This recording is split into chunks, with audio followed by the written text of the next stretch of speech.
this segment, I'll demonstrate an important concept when using Microsoft Word, that of find and replace.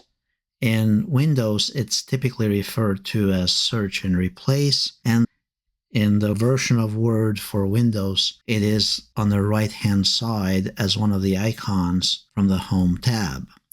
However, in the Mac version of Word, you need to click here on Edit and then go under Find and then select Replace. In my case, I want to search for the word tutorial and then replace it with the word course.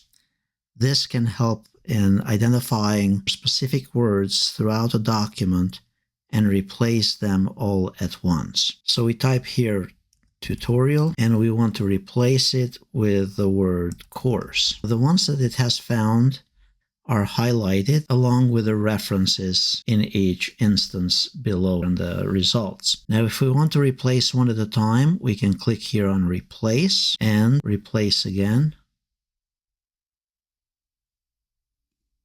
And replace. Let's say that you didn't know where the find and replace option is, and as part of the menus or the ribbon, you can come here to the quick search on the top right and type the word replace, and then click here on replace, and it'll bring the same option that we had from before. Now, one other thing, as you are in replace here, in the replace options, notice that you can select different criteria, whether you want the whole word or to ignore the case where it sounds like, and also there is the option for advanced find and replace.